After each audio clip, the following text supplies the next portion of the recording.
There wasn't a lot of people that walked around with artificial legs, but to us, he was just our dad. He's never showed us that he couldn't do something. If he was going to do it, he did it.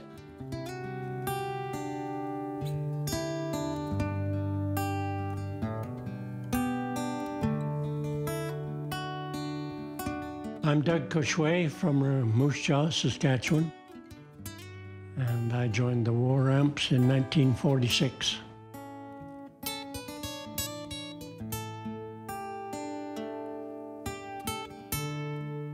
This is Jody here, and she's coming this afternoon. This is Robin here, and she's coming this afternoon. Me and my wife taken down in Arizona.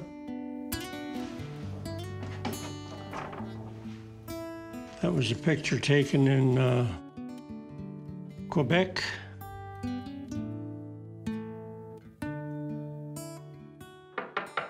Come in. Hi, Dad. Hi. How are you? Hi. And I have two girls in Regina, one Joni and one Robin. Do you remember these pictures, Dad? I remember we went on leave to Florence, about 12 of us, and this is in the Canadian Club in Florence.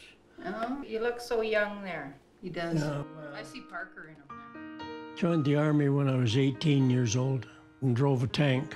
So I was making $1.75 a day then. Trained to live on very little food and be without shelter for days and nights together, they must keep in the best physical condition. When I signed up, I had done my basic training in Regina. And then they shipped us down to Camp Borden. And after Camp Borden, we went to Windsor, Nova Scotia. And eventually we got loaded onto the Queen Mary and headed out to England. At that time, they turned it into a troop ship, and there was 25,000 troops on board. And from England, they put us on a train and went down to Aldershot. We done a lot of route marches and rifle drill and stuff like that. From there, we went by ship to Italy and landed in Naples. This is Matthew Halton of the CBC, speaking from Italy. Between us and Rome, there are still 80 miles, and many demolitions, and lots of dirty little jobs for the infantry. Always at the last, that job has to be done by fighting men in the face of machine gun bullets. After Casino fell, they sent us up to the regiment. That's the first time I'd been with a regiment.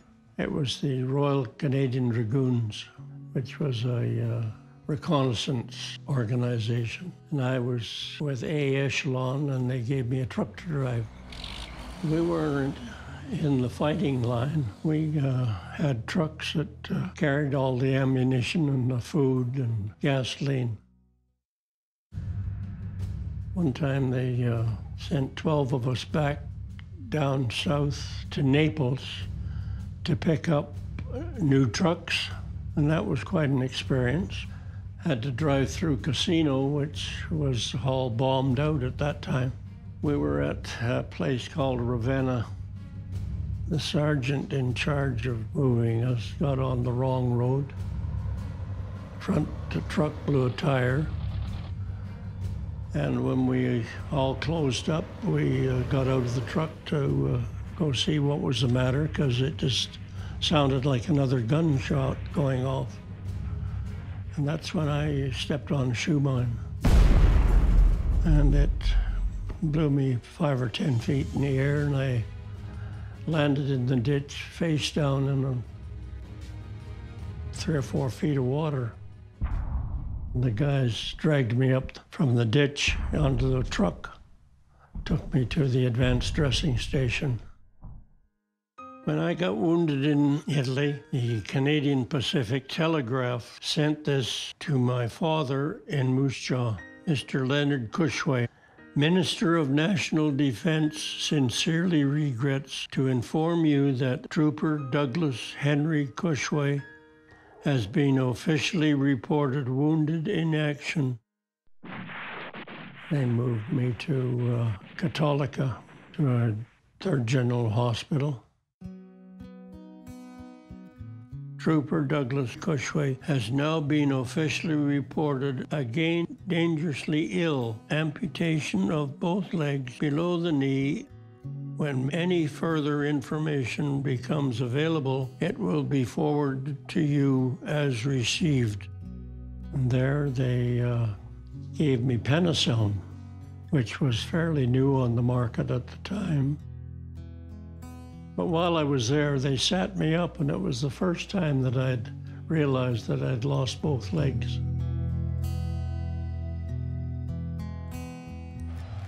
And when we landed in Canada, Ralph Hodgson, which was a war amputee from the First World War, come out to visit with the wounded.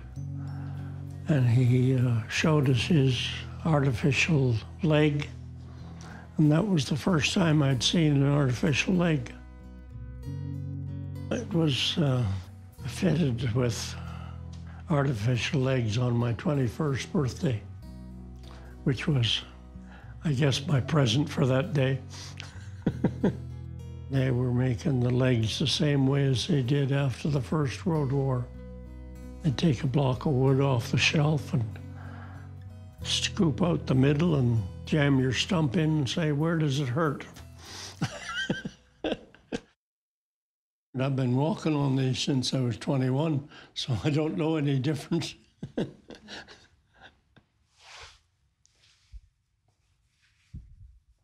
One thing about this, I don't have to change my socks or my shoes. The same socks have been on there for donkey's age.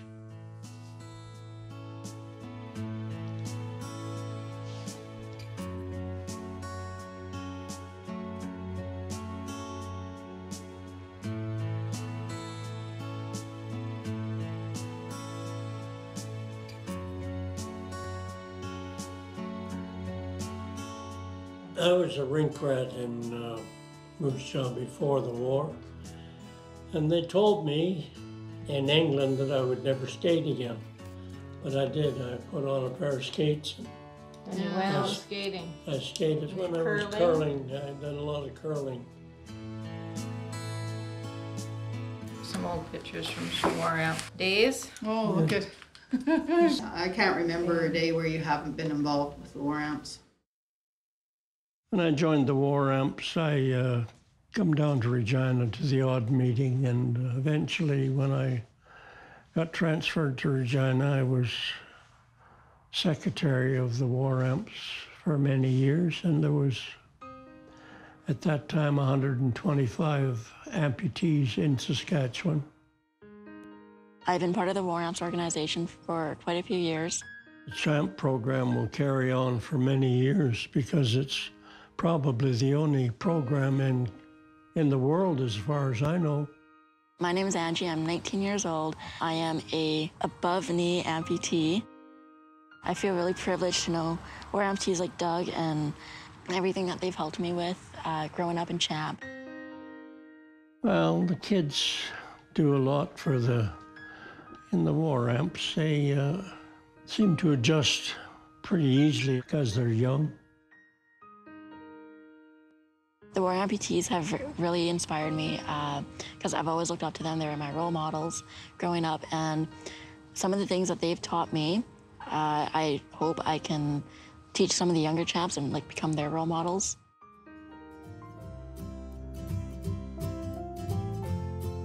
Okay, big smile, looking here, 1, 2, 3.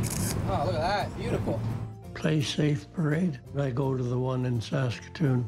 Play safe, drive safe. I usually go and meet the kids prior to the parade. Play safe, drive safe, spot the danger before you play. And then on the parade, I usually ride in the van behind the float, wave to the people.